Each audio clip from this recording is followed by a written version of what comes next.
let me ask you this. Why is NAR including your sexual preference and your demographic on a survey? This is extremely Why does it matter? Inappropriate. Yeah. I mean, these are groups that have, faced housing discrimination, and now you want to show off these stats. I mean, 88% of these first-time homebuyers were white. Like, what ill-conceived survey is this?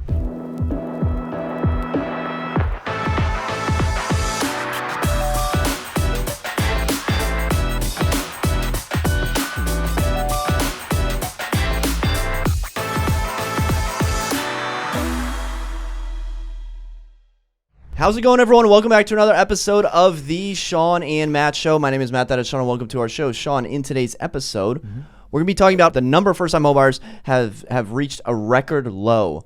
Not a lot of first-time homebuyers purchasing houses. Kind of scary. We're going to be talking about Redfin's Glenn Kelman has a theory on why home prices are plunging, and it may have to do with iBuyers. And then we're going to be talking about in or out, whether Shawn Battle is in or out on two properties, both in the western. Well, one's in Colorado, the other is in Beverly Hills. Ooh, okay. You've been to the hills? I have been to the hills. Long time ago. What you doing in the hills? I was walking down, I don't know, just, I can't remember. Rodeo Drive. You haven't been to the hills. Yes, I have. I was shopping in all those shops. I have to have the high-end stuff. I'm totally like one of those people that has to go to all that. I had them close down the stores for me. Shawn is being sarcastic for those keeping track at home. All right, let's begin with an article from Realtor.com. The number of first-time home buyers hits record low, new survey finds. So this report is based on a survey from NAR. Shawn, they surveyed about 4,800 buyers who purchased between July 2021 and June 2022. And in the report, they found that in the report's 41-year history, so dating back 40 years, first-time home buyers represented only about a quarter of all home sales, so about 26% compared to last year, where first-time home buyers represented 34%. So big drop for first-time home buyers. Obviously, there's a lot of different factors at play. I mean, clearly number one is just like affordability, right? It's sales prices just increased dramatically in the past, year that the survey was done. I mean, number two, interest rates have gone up significantly. I mean, I guess we are talking about, June 2022, so it didn't really hit that much. And then, of course, you also have like the creeping, external factors like inflation and things of that nature. So, Shawn, as you see this report of home buyers, dropping off, do you think that's going to continue? What worries you here, and are there, what are the opportunities for home buyers, first-time home buyers? First-time home buyers. Oddly enough, I've had a few reach out to me over the last couple of weeks. What has kept them out of the market naturally was the competition. They just couldn't keep up with the amount of going over ask, the contingencies, convincing a first-time home buyer to, hey, you got to waive all your contingencies. No, you can't do a home inspection, or you can do a pre-inspection. It's just a lot to learn, and it's a lot to take in. And especially a lot of these first-time home buyers are in their lower 30s. They've got parents. Those parents are looking out for those first-time home buyers, and they're saying, honey, don't waive that inspection. Don't do it. Don't do it. It's not smart. So that naturally had pulled a lot of those buyers out. Now we're seeing a transition. We are seeing a lot of homes stay on the market longer. And so I have had people reach out to me the last couple of weeks, first-time home buyers, and they said, hey, Shawn, I would love to see these condos. I'd love to see these houses. Do you think you could show me them? And I said, sure. Are you pre-approved? And they said no. And of course, that's the first step that we have to do as real estate agents, is before we waste our time, make sure that these people are pre-approved. So I sent out some lenders, and lo and behold, they're probably not keeping up to speed on what interest rates are doing. These people are new to the market. They don't understand all this. They don't know probably that interest rates were at 3 and now they're at 7. So they're getting used to it. And so thinking back, they're probably doing the numbers a couple months ago and, saying, oh, I could probably afford a $500,000 condo or a $500,000 starter home. But then whenever I get them to the actual lender, the lender says, whoa, no, it's about half that. It's about $250,000, $300,000. And so I think this is what the first-time home buyer expectations have to be brought down to reality, because what your dollar can afford now compared to the beginning of the year is completely different. So if you were shopping, like I do on websites of just kind of, shopping, you think you can afford something. And so you're like, all right, I'll look at like $500,000 houses. But in reality, it's about half that. And it's all because of interest rates. They've changed completely. So if you're not up on that stuff, like we are every day, you're not really going to know, And so that's why it's important to get those people pre-approved first before you waste your time showing them properties. What websites are you shopping on? Where are you air quotes shopping? I use Zillow. I mean, you're talking about I'm homes. doing home. Okay, home I didn't know home if you were shopping for like leggings or something like. Yeah, I mean all of it, right? I started going back onto so you're looking Auto at Zillow. Trader. Auto Trader. Auto Trader. Really? Yeah. Is that to sell or to buy a car? To buy a car. I was looking at different things because my Land Rover is now 6-7 years old, but I don't have a car payment, which is great. How's the maintenance on it? Right now, it's I haven't done anything to it recently. Knock on wood. But that's why I'm starting to think, because the maintenance on those things is so high. And so I'm like, all right, let me go on Auto Trader and see what stuff is worth. And I looked up a Land Rover Defender. I was like, oh, these look pretty cool. I was never really into them, but they're like kind of the next generation of the car I have. I was like, used 80 grand? Forget it. I'm not doing it. It's just they've used okay. Land Rover Defender. Oh, you'd want to buy a Land Rover Defender. Yeah. So it was like 80 grand. I'm like, no, I'm not doing that. You don't want to sell your current one. Well, see, if I sell mine's probably worth market value right now like 40. Oh. All right. Okay. So 40, and for me to buy anything is SUV wise, it's like 60 grand, Without having a car payment, that must be really nice. So I think my brother has a Prius, and I think he paid it off, and he just doesn't have a car payment. So it's like, why should you go out and get a new car? Like pickup trucks are like $60,000, and you don't need a pickup truck unless you literally live on a farm or you're a contractor. Yeah, and it's fun to dream and everything else, but it's true. It's like, I don't have the payment right now. Why do I want to come up with an extra $20,000 to put down so I don't have a payment, so I'm not paying these high interest rates? So it's the same thing. Cars and houses are the same thing. You're thinking, oh, I can go buy this car, but it's 80 grand, and on top of that, it's a higher interest rate, And so it didn't affect just homes; it's affecting everything in our lives. Interest rates on cars, on everything you're buying, are higher. So getting back to the survey says that the median age of first-time home buyers in this survey of 4,800 people, not an insignificant amount of people, median age 36, up from 33. Like if you're thinking, hey, first-time home buyer, you're probably thinking like mid-20s, late 20s, early 30s.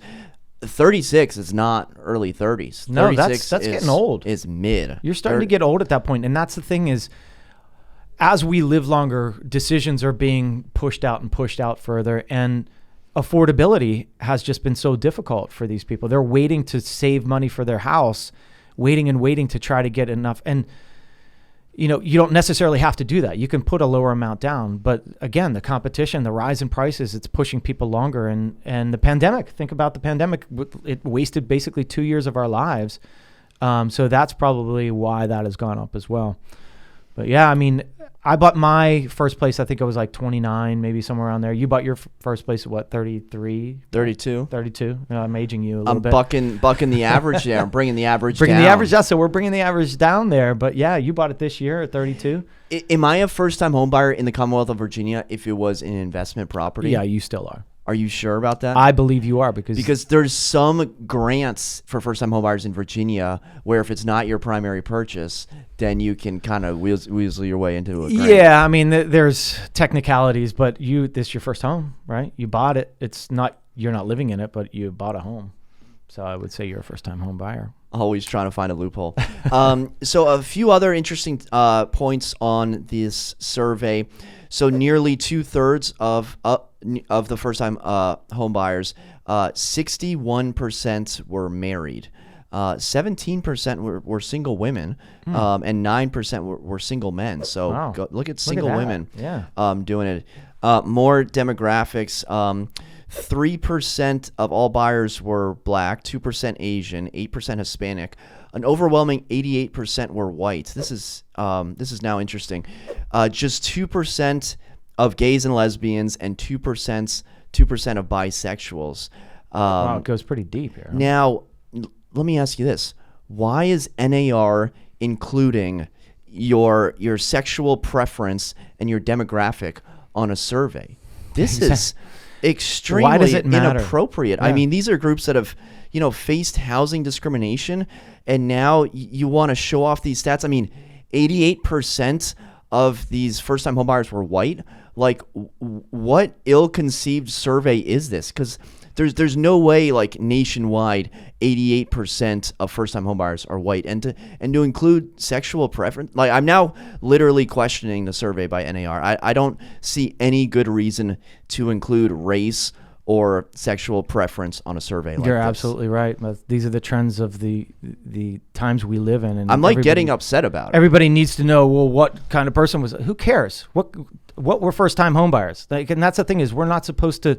We shouldn't care what somebody looks like, what their sexual preference is, what anything.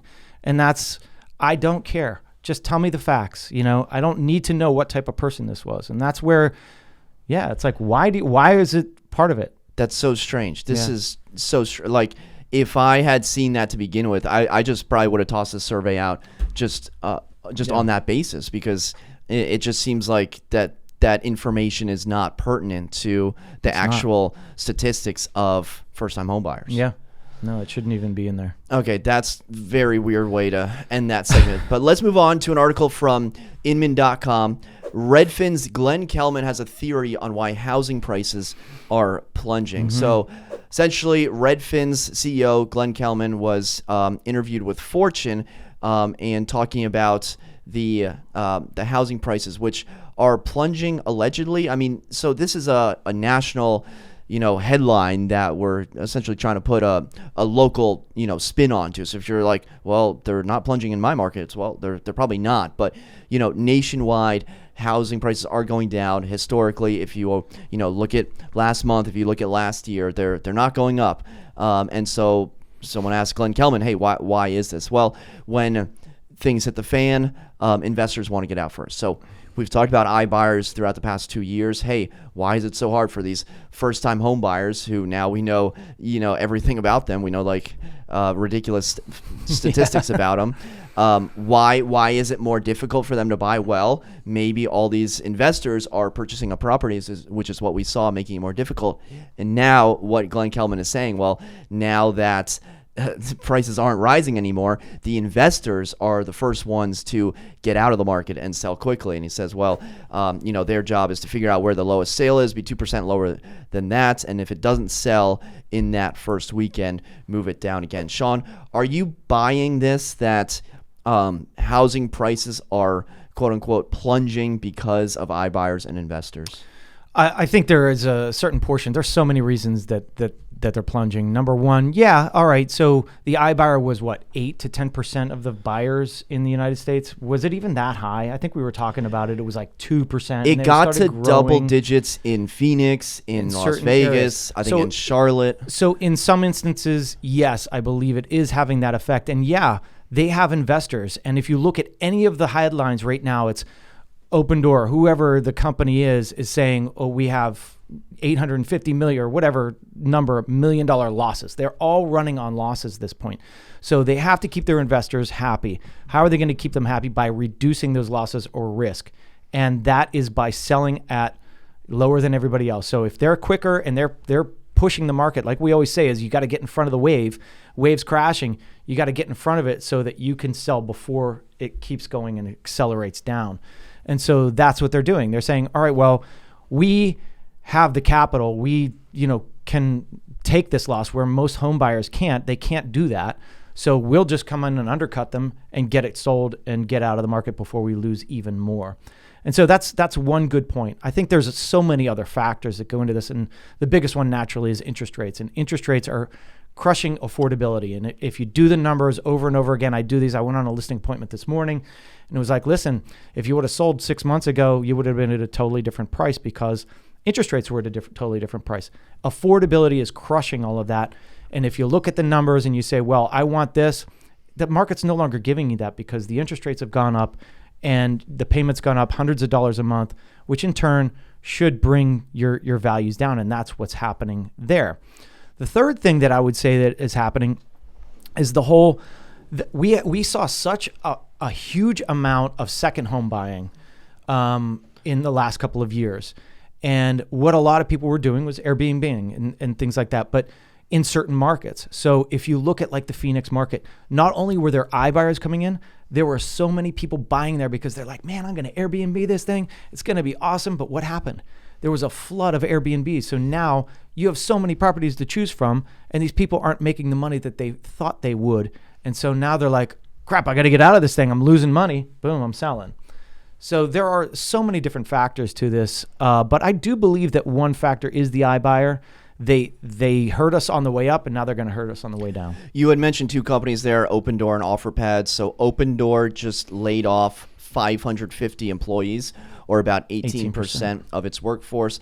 And then Offerpad, similar iBuyer, posted a net loss of $80 million, ending its profitability streak in Q3. So, to a certain extent, the iBuyers are feeling a hit, just like Redfin is feeling a hit, just like every other, retail brokerage is feeling a hit because, obviously those, earnings weren't sustainable. And, you'd also mentioned, getting the price and going on this listing appointment saying, hey, 6 months ago, you could have gotten this. There was a recent listing in Arlington in this building, actually, for about $550. And I thought to myself, there's no way they're going to get that. It should be at around like 510 or 520. And sure enough, 14 to 21 days later, it's under contract. And so I hear what you're saying about you're not going to be able to get that. But when there's no other inventory available, they're going to get that. That's a really good point. There isn't a lot of inventory. And I was just doing the numbers in Arlington and kind of looking at things. And I had an appointment for a condo this morning, so I did the condo numbers. And right now there's about 52 bedrooms and 40-some one-bedrooms along the Orange Line walkable. And it's like, that's not a ton compared to, however many months ago, we were at 170, 180. So that's dropped a lot. And so the inventory is down. The new listings that look good, that are fresh, they're going to go. And you're right, they're still popping. So you have to take this all with a grain of salt. You have to look at each market differently. We're talking broadly right now. Locally, we're still seeing things sell. I'm getting contracts low. Buyers are coming in low for the most part. Negotiations are tougher, but they're still selling, and that's a good thing. I wanted to go back on Zillow. It's so funny that Zillow, how many months ago did they say, we are done with iBuyer, we're out? Did they see the writing on the wall? I'm thinking like this could have been one of the smartest moves ever done. And we all saw it as like, what are they doing? Why are they getting out so quickly? Why are they pulling the plug so quickly, right? What if they saw inflation rising and they're like, this is not going good, and this is going to turn the market, and we need to get out as soon as possible before this market starts falling. And so they pulled out. Imagine if they didn't do that, what their losses would be right now. All the investors were mad for a long time because they just pulled out and their stock went in half. But just imagine if they stayed and they didn't make that decision. And that was a tough decision. And that's a really hard thing to say. It's like, hey, we're cutting it. Boom. It was like out of nowhere.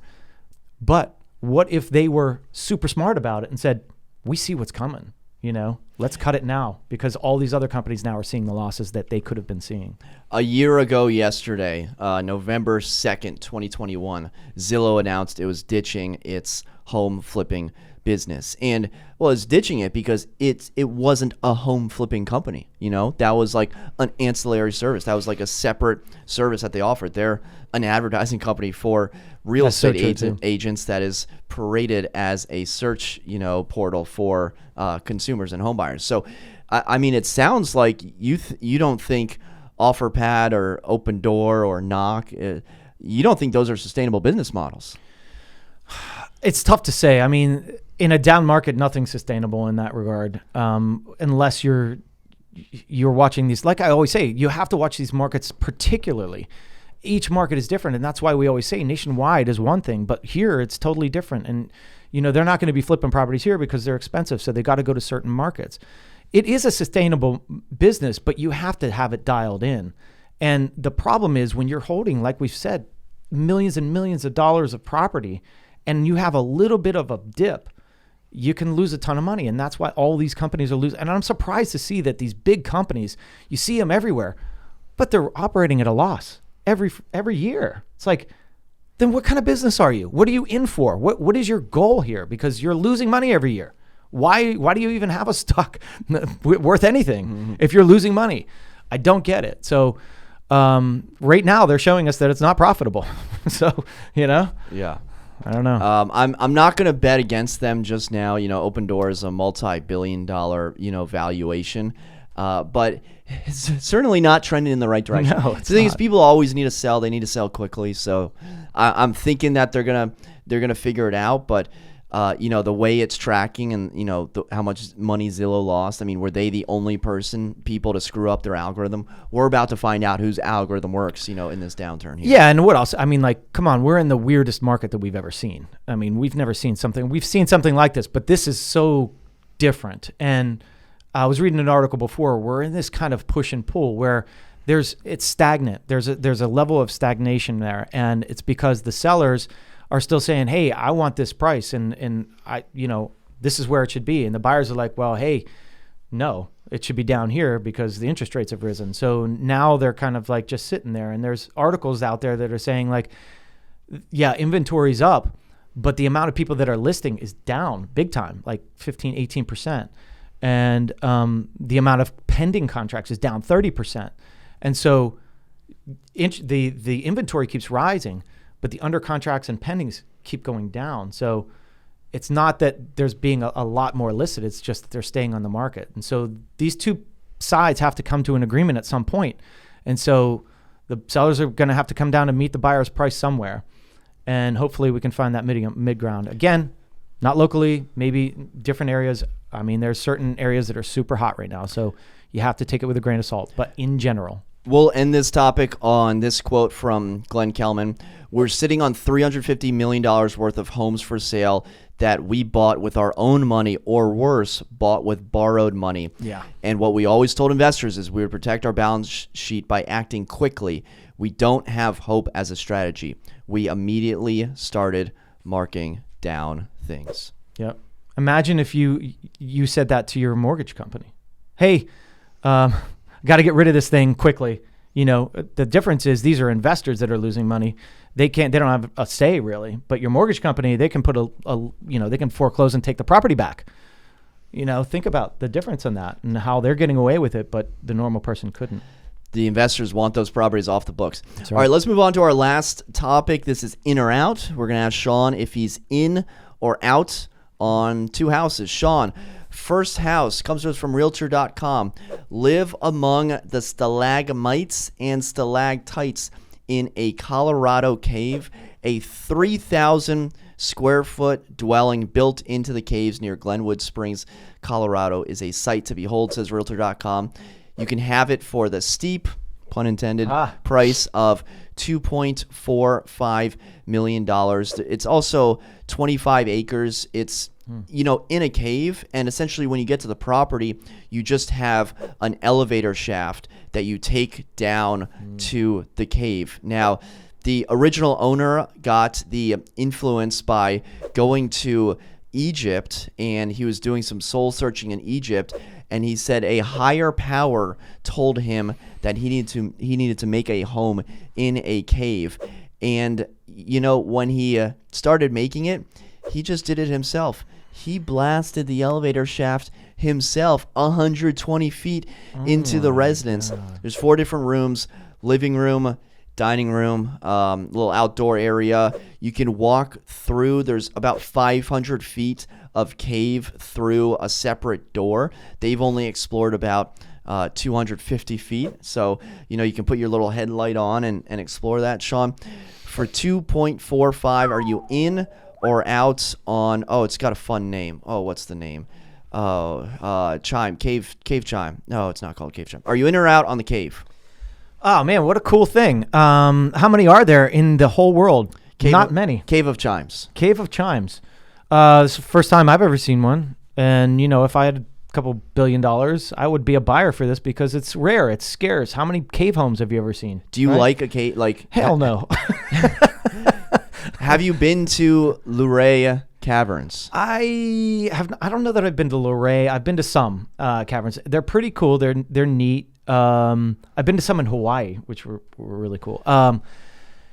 Gives you kind of a creepy feeling. Do you like going underground where there's no light and you think that everything is going to just fall on top of you? No, I don't like it at all, and I feel like I would be crushed all the time. I'm not living in this. I'm just Airbnb-ing it. That's my only thing. I would not live in this because I would feel like the littlest earthquake and you're over. But the scarcity of this is why I'm interested, and the remoteness of it is pretty neat. I'm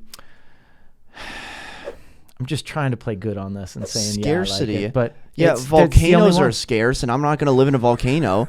Like, there is zero chance I am stepping foot in this house. Matt, I'm trying to be positive about this. Like, you don't have to be positive. Well, I think scarcity is going to win me over on this one. I'm buying a cave house. I think the Mike Henry team of Integrated Mountain Properties would like it if you were nice.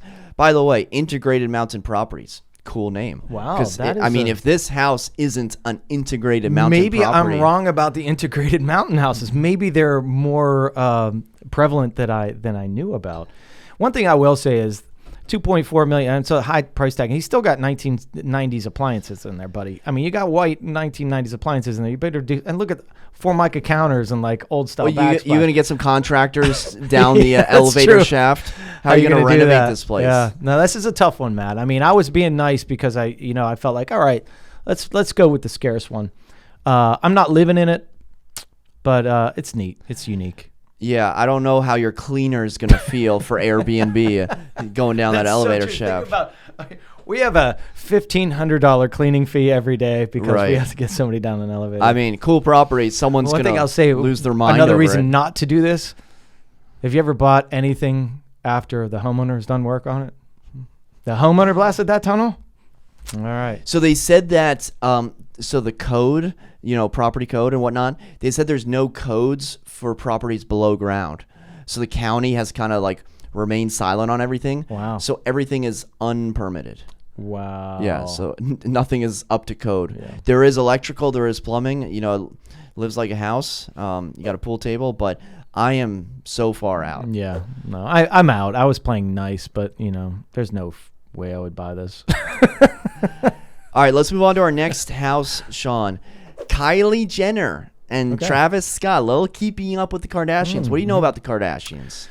Oh, I mean, Khloe Kardashian and all the I watch them. That's kind of my name 3 Kardashians. Rob Disick, was that his name? Remember him? He was dating one of them. Khloe.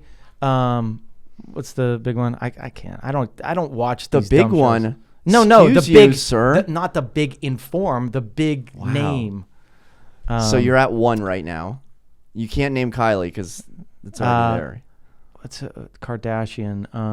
I can't think. You have right 10 now. seconds. I'm so tired. I can't do it. I can't do it. Can't name 3 Kardashians. Kim Kardashian. There it is. She used to date. She dated a lot of people, but the drummer for what's his name? Barker. Yeah, you remember him? Yeah. Tattooed up. I don't think Travis Barker and Kim. I thought it was Barker. It was dated, the other one. Yeah. That was the other one, and I can't think of her name. Yeah. Anyways, hey, I don't watch this mind-numbing stuff. I watch other mind-numbing stuff where people kill each other. 48 hours. Verse 48. So Kylie and Travis Scott. I won't even ask you any questions about Travis Scott. Reportedly list their Beverly Hills mansion for $22 million. So the on again, off again couple just listed their house in Beverly Hills. What I like, it's unclear if the couple actually cohabited there. They purchased the property for $13 million. Now they're selling it, if you're keeping track, for $21 million. It's not exactly about the property itself. It's more about Kylie Jenner. Do you know Kylie Jenner is like the first self-made billionaire? Yeah. She's like in her young 20s, just an absolute business maven, a makeup mogul. She purchased her first house when she was 17 for $2.7 million. And in 2020, she purchased a house for $36.5 million in Homebuyers Hills, and there's even a report that that she's building a mansion on a lot she purchased for $15 million in Hidden Hills. So she is a real estate mogul essentially. So not are you in or out on this house for $22 million, but are you in or out on Kylie being a real estate mogul? Absolutely, man. When you got the money to do this stuff, these celebrities, they're buying these houses. Look at the profit on this. We're not talking hundreds of thousands. We're talking multi-million dollars of profit in how many years? In 5 years, she's going to turn this over. And even if she sells it for, $18 million, she's still making a profit of a few $1,000,000. And that's what a lot of these celebrities do is like, I think, I'm not even going to start naming people because I'm awful with celebrity names, but there's a lot of celebrities that flip these houses. And Ellen is like, she did it like crazy. That's like her hobby. It's like buying a $20 million house and then selling it for $30 million. 2 years later. It's so easy way to make money. And it seems like, in Beverly Hills, these prices just in these California cities, they just keep going up, because they're scarce. That's where all the millionaires, billionaires live. And it makes sense. I think Kylie Jenner, go for it, man. I mean, keep doing it. And this house looks pretty. I love the pool. It looks amazing. So. Swanky as it is, Realtor.com says the property is considered to be one of Jenner's quote unquote spare homes. So the $20 million house, it's a spare home. It's just spare. It's just, you have your spare brooms in your broom closet. It's just a spare Beverly Hills house in a couple neighborhoods over from Homebuyers Hills. Absolutely incredible. She's bought and sold a number of properties, and everything she touches just turns to gold. I think she has like 7 employees for her makeup company. And this just goes to show you like what a personal brand can do, because people buy from people they idolize, and so many millions of people idolize Kylie Jenner. Yeah, and she's going to do it in every facet of life, and it's a really difficult thing to do, but once you got it, and the thing is, they're hard workers. They do a lot. They're always doing something. They're trying out different facets of life, different facets of business, and they succeed because they're not, they have the following, so it's a little bit easier, but they're putting in hard work, right? With hard work comes success. And if you can do it and you can push like them, I'm sure they're working constantly to keep these things up, right? I almost want to say this is like the Burger King model. Like, McDonald's spends like billions and millions of dollars to like figure out where to put their McDonald's, and then Burger King just puts one like across the street because they know they've already done the research. I would say just buy where Kylie Jenner buys, but I think the entry price for Homebuyers Hills is north of $10 million, so it's easier said than done. Yeah, that's a tough one to compete with. All right, guys. Well, let us know your thoughts, guys and gals. I just say guys. When I say guys, I just mean like guys and gals. Everyone, that's guys and gals. Let us know your thoughts. Are you in or out on the cave house? And is Kylie Jenner the next like real estate personality, next real estate figure? I think she might be. Let us know in the comment section down below. Hit the thumbs up button, subscribe if you haven't already. 5 stars on your local and favorite your local podcast player, your favorite podcast player. And until next time, we'll see you then. Take care, guys.